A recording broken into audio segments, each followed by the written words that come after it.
ಗೆ ಅವರು ಫಾರ್ವರ್ಡ್ ಮಾಡ್ತೀನಿ ಅಂತ ಹೇಳಿದ್ದಾರೆ. ಸೊ ಆದಷ್ಟು ಬೇಗ ಅವರು ಆ್ಯಕ್ಷನ್ ತಗೋತಾರೆ ಅಂತ ಹೇಳಿದ್ದಾರೆ.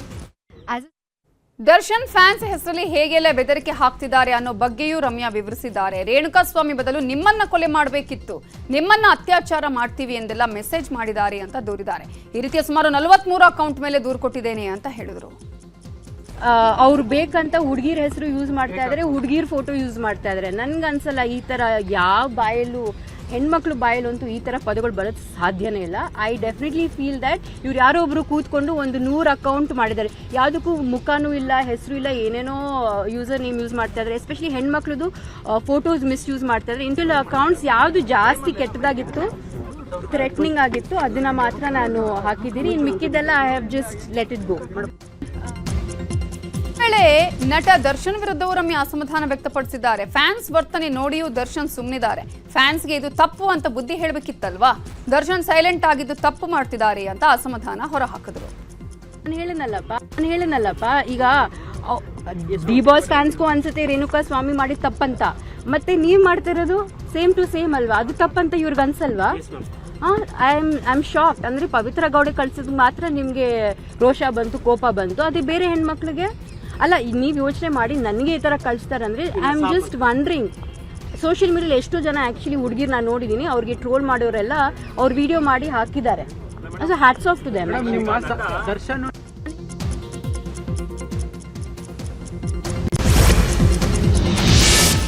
ನಟಿ ರಕ್ಷಿತಾ ಕೂಡ ಪೋಸ್ಟ್ ಹಾಕಿದ್ದಾರೆ. ನಿಮಗೆ ಗೊತ್ತಾ, ನಾನು ವೈರಲ್ ಆಗೋದನ್ನ ನಿಜಕ್ಕೂ ಇಷ್ಟಪಡ್ತೀನಿ ಅಲ್ವಾ, ಇದು ಮಾನವ ಸಹಜ ಸಭ್ಯತೆ ಅಂತ ಇಂಗ್ಲಿಷ್ನಲ್ಲಿರೋ ನುಡಿಮುತ್ತುಗಳನ್ನ ಪೋಸ್ಟ್ ಮಾಡಿದ್ದಾರೆ.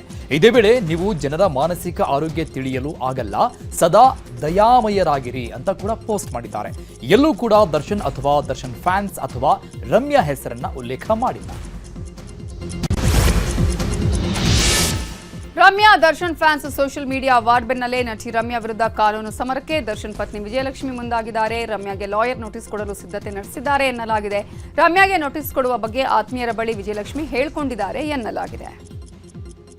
ಇನ್ನು ರಮ್ಯಾ ವಿರುದ್ಧ ಸೋಷಿಯಲ್ ಮೀಡಿಯಾದಲ್ಲೂ ದರ್ಶನ್ ಪತ್ನಿ ಟಾಂಗ್ ಕೊಟ್ಟಿದ್ದಾರೆ. ಮೂರ್ಖನನ್ನ ಅವನ ಮಾತಿನಿಂದ ಗುರುತಿಸಬಹುದು ಮತ್ತು ಬುದ್ಧಿವಂತನನ್ನ ಮೌನದಿಂದ ಗುರುತಿಸಬಹುದು ಅಂತ ಪೋಸ್ಟ್ ಹಾಕಿ ಕೌಂಟರ್ ಕೊಟ್ಟಿದ್ದಾರೆ. ನಟಿ ರಮ್ಯಾ ವಿರುದ್ಧ ದರ್ಶನ್ ಫ್ಯಾನ್ಸ್ ಅಶ್ಲೀಲ ಕಮೆಂಟ್ ವಿಚಾರ ಸುದ್ದಿ ಆಗ್ತಾ ಇದ್ದಂಗೆ ಎಚ್ಚೆತ್ತ ದರ್ಶನ್ ಫ್ಯಾನ್ಸ್ ಈಗ ತಾಳ್ಮೆಯ ಮಂತ್ರ ಪಠಿಸ್ತಾ ಇದ್ದಾರೆ. ಸೋಷಿಯಲ್ ಮೀಡಿಯಾದಲ್ಲಿ ದರ್ಶನ್ ಅಫಿಷಿಯಲ್ ಫ್ಯಾನ್ಸ್ ಅಸೋಸಿಯೇಷನ್ ಫ್ಯಾನ್ಸ್ಗೆ ಮಹತ್ವದ ಸಂದೇಶ ರವಾನೆ ಮಾಡಲಾಗಿದೆ. ಡಿ ಕಂಪನಿ ಫ್ಯಾನ್ ಪೇಜ್ ಮೂಲಕ ಫ್ಯಾನ್ಸ್ಗೆ ತಾಳ್ಮೆಯ ಕರೆ ಕೊಟ್ಟಿದ್ದಾರೆ. ಡಿ ಫ್ಯಾನ್ಸ್, ಯಾವುದೇ ವಿವಾದಕ್ಕೆ ಕಿವಿಗೊಡಬೇಡಿ, ಯಾರಿಗೂ ಮೆಸೇಜ್ ಮಾಡಬೇಡಿ.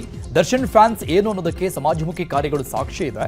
ಈ ಅವಮಾನಗಳು ಇನ್ನಷ್ಟು ಒಳ್ಳೆ ಕೆಲಸ ಮಾಡಲು ಮೆಟ್ಟಿಲು ಆಗಲಿ ಅಂತ ಪೋಸ್ಟ್ ಮಾಡಲಾಗಿದೆ.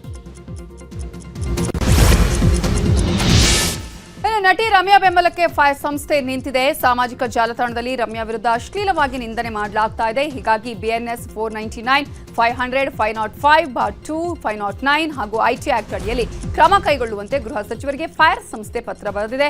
ಈ ಕುರಿತು ನ್ಯೂಸ್ 18 ಜೊತೆ ನಟ ಚೇತನ್ ಮಾತಾಡಿದ್ದು, ಪ್ರಶ್ನಿಸಲಿ, ಅದು ಬಿಟ್ಟು ಹೀಗೆ ಅವಾಚ್ಯ ನಿಂದನೆ ತರವಲ್ಲ, ತಪ್ಪಿತಸ್ಥರ ವಿರುದ್ಧ ಕ್ರಮ ಆಗಬೇಕು ಅಂತ ಹೇಳಿದ್ರು.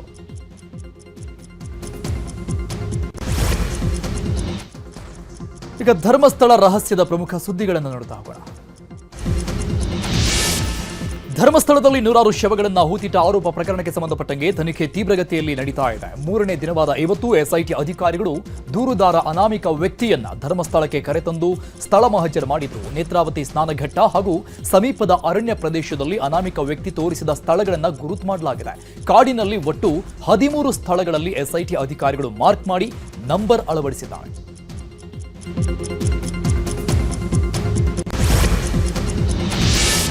ಧರ್ಮಸ್ಥಳದ ಕಾಡಲ್ಲಿ ಅನಾಮಿಕ ವ್ಯಕ್ತಿ ಗುರುತು ಮಾಡಿರುವ ಸ್ಥಳದಲ್ಲಿ ಹೈ ಅಲರ್ಟ್ ಘೋಷಿಸಲಾಗಿದೆ. ಭದ್ರತೆಗಾಗಿ ಶಸ್ತ್ರಸಜ್ಜಿತ ANF ಸಿಬ್ಬಂದಿಯನ್ನ ಅಲ್ಲಿ ನಿಯೋಜನೆ ಮಾಡಲಾಗಿದೆ. ಒಂದು ಪಾಯಿಂಟ್ಗೆ ತಲಾ 2 ಸಿಬ್ಬಂದಿಯನ್ನ ನಿಯೋಜನೆ ಮಾಡಲಾಗಿದ್ದು, ಸ್ಥಳದಲ್ಲಿ ರಾತ್ರಿ ಪೂರ್ತಿ ಪಹರೆ ನಡೆಸಲಿದ್ದಾರೆ.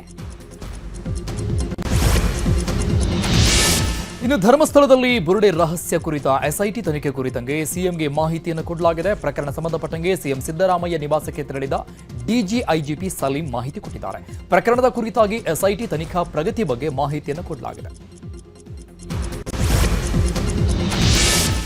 ಇನ್ನು ಧರ್ಮಸ್ಥಳ ಕೇಸ್ ವಿಚಾರವಾಗಿ ಮಾತನಾಡಿರೋ ಗೃಹ ಸಚಿವ ಡಾಕ್ಟರ್ ಜಿ ಪರಮೇಶ್ವರ್, ಎಸ್ಐಟಿ ತಂಡ ಪ್ರಕರಣದ ತನಿಖೆ ನಡೆಸ್ತಾ ಇದೆ. ಅವರು ತನಿಖೆ ಮಾಡಿ ವರದಿ ಕೊಡುವವರೆಗೂ ನಾವು ಮಧ್ಯಪ್ರವೇಶ ಮಾಡಲ್ಲ ಅಂತ ಹೇಳಿದ್ದಾರೆ. ಇಲ್ಲ, ಅವರು ನಿನ್ನೆ ಹೋಗಿದ್ದಾರಲ್ಲ, ಟೀಮ್ ಹೋಗಿದೆ, ಅವ್ರ ಕೆಲಸ ಅವ್ರು ಮಾಡ್ತಾರೆ. ಬಂದು ಅವರು ವರದಿ ಕೊಡೋವರೆಗೂ ನಾವು ಇಂಟರ್ಫಿಯರ್ ಆಗೋದಿಲ್ಲ. ಧರ್ಮಸ್ಥಳದಲ್ಲಿ ನಡೀತಾ ಇರುವ ಬೆಳವಣಿಗೆಗಳ ಬಗ್ಗೆ ನಟಿ ರಮ್ಯಾ ಮಾತನಾಡಿದ್ದಾರೆ. ಧರ್ಮಸ್ಥಳದಲ್ಲಿ ಹೆಣ್ಣು ಮಕ್ಕಳ ಮೇಲೆ ದೌರ್ಜನ್ಯ ನಡೆದಿದೆ ಎನ್ನಲಾಗ್ತಾ ಇದೆ. ಈ ಬಗ್ಗೆ ತನಿಖೆ ಬಳಿಕ ಸತ್ಯ ಬಹಿರಂಗವಾಗಲಿದೆ ಅಂತ ಹೇಳಿದರು. Eternally grateful for their help because I never reached out to them asking for help, but they've come forward and they've supported me. So Naglakshmi ma'am, I'd like to thank her, Chetan, Kavita, Shruti, Hariharan. I really want to thank them because I think in times like this you can be courageous enough to fight alone, but if you get support, I mean, it just gives you more motivation to fight. ರಾಜಕೀಯಕ್ಕೆ ಸಂಬಂಧಪಟ್ಟಂತಹ ಸುದ್ದಿಯನ್ನ ನೋಡೋಣ. ಬೆಂಗಳೂರಿನ Chinnaswamy stadium ಬಳಿ ನಡೆದಿದ್ದ RCB ಕಾಲ್ತುಳಿತ ಪ್ರಕರಣದ ವಿಚಾರದಲ್ಲಿ ಸರ್ಕಾರಕ್ಕೆ ಭಾರೀ ಮುಖಭಂಗವಾಗಿದೆ.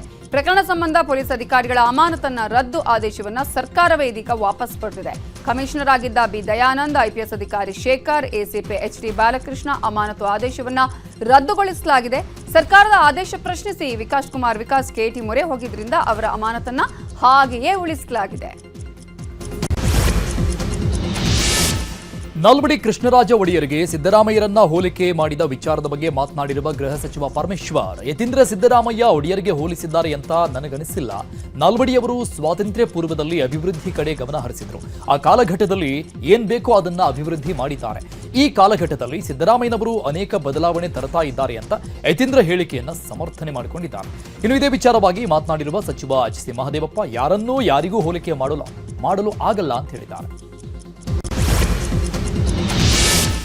ನಾಲ್ವಡಿ ಕೃಷ್ಣರಾಜ ಒಡೆಯರ್ಗೆ ಸಿಎಂ ಸಿದ್ದರಾಮಯ್ಯ ಅವರನ್ನ ಹೋಲಿಕೆ ವಿಚಾರದ ಬಗ್ಗೆ ಮಾತನಾಡಿರೋ ಸಂಸದ ಯದುವೀರ್, ನಾಯಕತ್ವ ಇರೋರು ಕೆಲಸ ಮಾಡೋದಕ್ಕೆ ಹೋಲಿಕೆ ಮಾಡೋದಿಕ್ಕಲ್ಲ. ನಾನು ಸಂಸದನಾಗಿ ನನ್ನ ಕೆಲಸ ಮಾಡ್ತಿದ್ದೇನೆ. ನನ್ನ ಹಿಂದಿನವ್ರು ಏನ್ ಮಾಡಿದ್ರು ಅದನ್ನ ನಾನು ಹೋಲಿಕೆ ಮಾಡಲ್ಲ. ಯತೀಂದ್ರ ಹೇಳಿಕೆ ಖಂಡಿಸಿ ಸಂಘಟನೆಗಳು ಪ್ರತಿಭಟನೆಗಳನ್ನ ಮಾಡ್ತಾ ಇವೆ. ಕ್ಷಮೆ ಕೇಳಬೇಕು ಅನ್ನುವ ಆಗ್ರಹಗಳು ಕೇಳಿ ಬರ್ತಾ ಇವೆ. ಆದ್ರೆ ಕ್ಷಮೆ ಕೇಳೋದು ಬಿಡೋದು ಅವರಿಗೆ ಬಿಟ್ಟಿದ್ದು. ಜನ ಎಲ್ಲವನ್ನ ಸೂಕ್ಷ್ಮವಾಗಿ ಗಮನಿಸ್ತಿದ್ದಾರೆ ಅಂತ ಹೇಳಿದ್ದಾರೆ. ಎಂಎಲ್ಸಿ ಡಾಕ್ಟರ್ ಯತೀಂದ್ರ ಸಿದ್ದರಾಮಯ್ಯ ರಾಜಶ್ರೀ ನಾಲ್ವಡ್ ಕೃಷ್ಣರಾಜ ಒಡೆಯರ್ ಬಗ್ಗೆ ಕೊಟ್ಟಿರೋ ವಿವಾದಾತ್ಮಕ ಹೇಳಿಕೆಯನ್ನು ಖಂಡಿಸಿ ಪ್ರತಿಭಟನೆ ನಡೀತಾ ಇದ್ದು, ಮೈಸೂರಲ್ಲಿ ಜೆಡಿಎಸ್ ಜಿಲ್ಲಾ ನಗರ ಘಟಕದ ವತಿಯಿಂದ ಪ್ರತಿಭಟನೆ ನಡೆಸಿ ಯತೀಂದ್ರ ಅವರು ಬಹಿರಂಗ ಕ್ಷಮೆ ಯಾಚಿಸಬೇಕು ಅಂತ ಆಗ್ರಹಿಸಲಾಯಿತು. ರಾಜ್ಯದಲ್ಲಿ ರಸಗೊಬ್ಬರ ಕೊರತೆ ಹಿನ್ನೆಲೆಯಲ್ಲಿ ರಾಜ್ಯ ಬಿಜೆಪಿ ಸಂಸದರ ನಿಯೋಗ ಕೇಂದ್ರ ಸಚಿವರನ್ನ ಭೇಟಿಯಾಗಿ ಚರ್ಚೆ ಮಾಡಿದೆ. ಕೇಂದ್ರ ರಾಸಾಯನಿಕ ಹಾಗೂ ರಸಗೊಬ್ಬರ ಖಾತೆ ಸಚಿವ ಜೆಪಿ ನಡ್ಡಾ ಅವರನ್ನ ಭೇಟಿಯಾಗಿದ್ದು ಅಗತ್ಯವಿರುವ ರಸಗೊಬ್ಬರ ಪೂರೈಕೆಗೆ ಮನವಿಯನ್ನ ಮಾಡಿಕೊಳ್ಳಲಾಗಿದೆ. ರಾಜ್ಯದಲ್ಲಿ ಗೊಬ್ಬರ ಕೊರತೆಯಿಂದ ರೈತರು ಕಂಗಾಲಾಗಿ ಹೋಗಿದ್ದಾರೆ. ಈ ಕುರಿತು ಮಾತನಾಡಿರೋ ಕೃಷಿ ಸಚಿವ ಚಲುವರಾಯಸ್ವಾಮಿ, ಕಾಳಸಂತೆಯಲ್ಲಿ ರಸಗೊಬ್ಬರ ಮಾರಾಟದ ಮಾಹಿತಿ ಇದ್ದು ಇಂಥವರ ವಿರುದ್ಧ ಕಠಿಣ ಕ್ರಮ ಕೈಗೊಳ್ತೇವೆ, ಬ್ಲಾಕ್ ಲಿಸ್ಟ್ಗೆ ಹಾಕ್ತೇವೆ ಅಂತ ಹೇಳಿದ್ದಾರೆ. ಅಲ್ಲದೆ ಬಿಜೆಪಿ ಪ್ರತಿಭಟನೆ ವಿಚಾರವಾಗಿಯೂ ಮಾತನಾಡಿರೋ ಅವರು, ವಿಜೇಂದ್ರಗೆ ಪಾಪ ಅನುಭವದ ಕೊರತೆ ಇದೆ, ಅಶೋಕ್ಗೆ ಎಲ್ಲ ಗೊತ್ತಿದೆ, ಅನುಭವವೂ ಇದೆ. 8.5 ಲಕ್ಷದಲ್ಲಿ ಬಂದಿದ್ದು 6 ಲಕ್ಷ ಟನ್ ಯೂರಿಯಾ, ಇನ್ನೂ 1.5 ಲಕ್ಷ ಟನ್ ಯೂರಿಯಾ ಬರಬೇಕಾಗಿದೆ. ಆದರೆ ಇಲ್ಲಿ ಇರೋರಿಗೆ ಅದರ ಬಗ್ಗೆ ಗೊತ್ತಿಲ್ಲ ಅಂತ ಹೇಳಿದ್ದಾರೆ.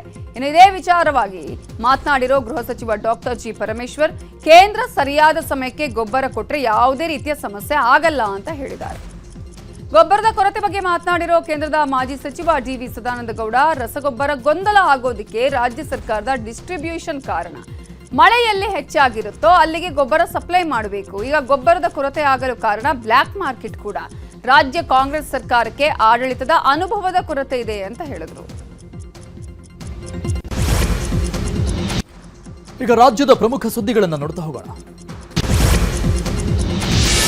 ಕೊಪ್ಪಳದಲ್ಲಿ ಗೊಬ್ಬರ ಸಿಗದೆ ರೈತ ಮಣ್ಣು ತಿಂದ ಪ್ರಕರಣ ಸಂಬಂಧಪಟ್ಟಂಗೆ ಮಣ್ಣು ತಿಂದ ರೈತ ಚಂದ್ರಪ್ಪ ಬಡಗಿ ಮನೆಗೆ ಬಿಜೆಪಿ ನಿಯೋಗ ಭೇಟಿ ಕೊಟ್ಟಿದೆ. ಕೊಪ್ಪಳ ತಾಲೂಕಿನ ಕುಣಕೇರಿ ತಾಂಡಕ್ಕೆ ಬಿಜೆಪಿ ರೈತ ಮೋರ್ಚಾ ರಾಜ್ಯಾಧ್ಯಕ್ಷ ಎಎಸ್ ಪಾಟೀಲ್ ನಡಹಳ್ಳಿ ತಂಡ ಭೇಟಿ ಕೊಟ್ಟಿದೆ.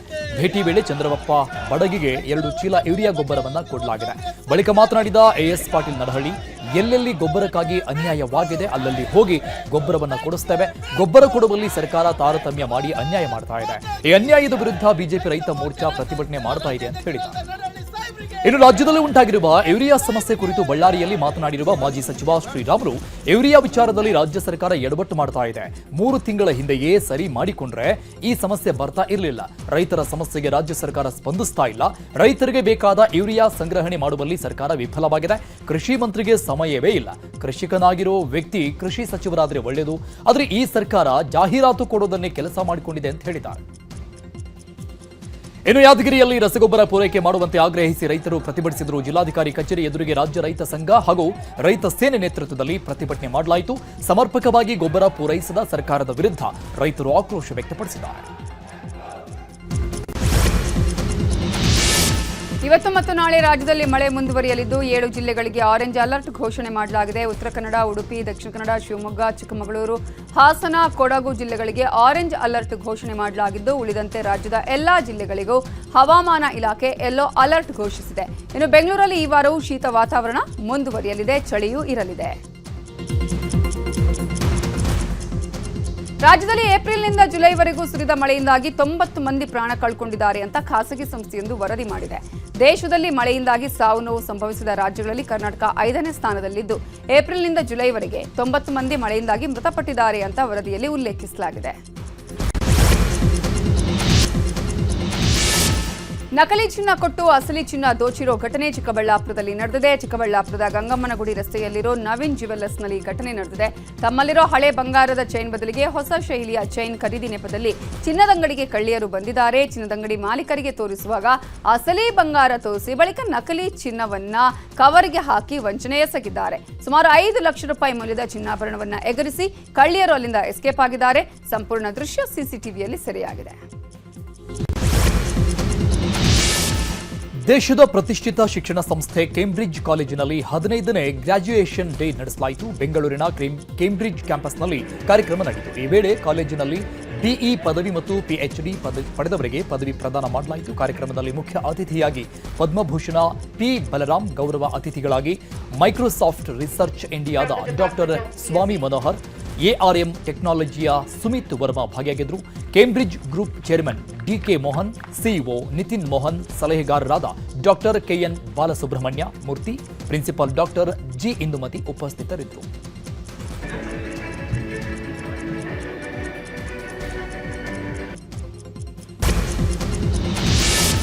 ಮಾರಣಾಂತಿಕ ಕಾಯಿಲೆಯಿಂದ ಬಳಲುತ್ತಿರುವ ಮನುಷ್ಯರಿಗೆ ದಯಾಮರಣ ನೀಡುವುದು ಸಾಮಾನ್ಯ. ಆದರೆ ತಮಿಳುನಾಡು ಸರ್ಕಾರ ಬೀದಿ ನಾಯಿಗಳಿಗೆ ದಯಾಮರಣ ನೀಡಿ ಸುದ್ದಿಯಾಗಿದೆ. ಗುಣಪಡಿಸಲಾಗದ ಮಾರಕ ಕಾಯಿಲೆಯಿಂದ ಬಳಲ್ತಾ ಇರುವ 3 ಬೀದಿ ನಾಯಿಗಳಿಗೆ ತಮಿಳುನಾಡು ಸರ್ಕಾರದ ಪಶುಸಂಗೋಪನಾ ಇಲಾಖೆ ದಯಾಮರಣಕ್ಕೆ ಅನುಮೋದನೆ ನೀಡಿ ಆದೇಶ ಮಾಡಿದೆ.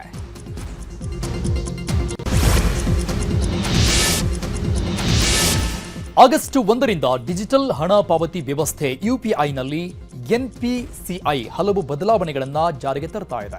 ದಿನಕ್ಕೆ 50 ಬಾರಿ ಬ್ಯಾಲೆನ್ಸ್ ಪರಿಶೀಲನೆಗೆ ಅವಕಾಶ, ಆಟೋ ಡೆಬಿಟ್ಗಳಿಗೆ 3 ನಿರ್ದಿಷ್ಟ ಸ್ಲಾಟ್ಗಳು ನಿಗದಿ, ನಿಮ್ಮ ಮೊಬೈಲ್ ಸಂಖ್ಯೆಗೆ ಲಿಂಕ್ ಮಾಡಲಾದ ಬ್ಯಾಂಕ್ ಖಾತೆಗಳ ಮಾಹಿತಿಯನ್ನು ದಿನಕ್ಕೆ 25 ಬಾರಿ ಮಾತ್ರ ಪಡೆಯಲು ಅವಕಾಶವಿರಲಿದೆ. ದಕ್ಷಿಣ ಜರ್ಮನಿಯಲ್ಲಿ ಪ್ರಯಾಣಿಕರ ರೈಲಿನ 2 ಬೋಗಿಗಳು ಹಳಿ ತಪ್ಪಿ 3 ಮೃತಪಟ್ಟಿದ್ದಾರೆ, ಹಲವರು ಗಾಯಗೊಂಡಿದ್ದಾರೆ.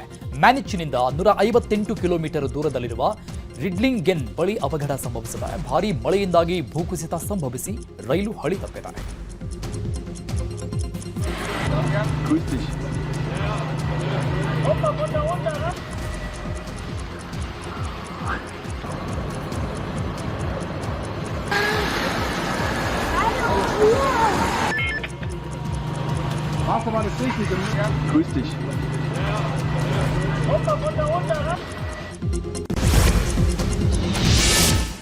ಥೈಲ್ಯಾಂಡ್ ಮತ್ತು ಕಾಂಬೋಡಿಯಾ ಮಧ್ಯೆ ಕದನ ವಿರಾಮ ಘೋಷಣೆಯಾಗಿದೆ. ಮಲೇಷಿಯಾದಲ್ಲಿ ನಡೆದ ಆಸಿಯಾನ್ ನಾಯಕರ ಸಂಧಾನ ಸಭೆಯಲ್ಲಿ ಕದನ ವಿರಾಮಕ್ಕೆ ಉಭಯ ದೇಶಗಳು ಒಪ್ಪಿಕೊಂಡಿವೆ. ಇವತ್ತು ಮಧ್ಯರಾತ್ರಿಯಿಂದಲೇ ಕದನ ವಿರಾಮ ಜಾರಿಯಾಗ್ತಿದೆ. ಭಾರತೀಯ ಬಾಹ್ಯಾಕಾಶ ಸಂಸ್ಥೆಯ ಮಹತ್ವಾಕಾಂಕ್ಷಿ ಎನ್ಐಎಸ್ಎಆರ್ ಉಪಗ್ರಹ ಉಡಾವಣೆಗೆ ಮುಹೂರ್ತ ಫಿಕ್ಸ್ ಆಗಿದೆ. ಇದೇ ಜುಲೈ 30ರಂದು ಉಪಗ್ರಹ ಉಡಾವಣೆ ಆಗಲಿದೆ. ಇಸ್ರೋ ಮತ್ತು ನಾಸಾ ಜಂಟಿಯಾಗಿ ಅಭಿವೃದ್ಧಿಪಡಿಸಿರುವ ಭೂ ಸಮೀಕ್ಷೆಯ ಸಿಂಥೆಟಿಕ್ ಅಪರ್ಚರ್ ರೆಡಾರ್ ಅನ್ನು ಶ್ರೀಹರಿಕೋಟಾದಿಂದ ಉಡಾವಣೆ ಮಾಡಲಾಗುತ್ತದೆ.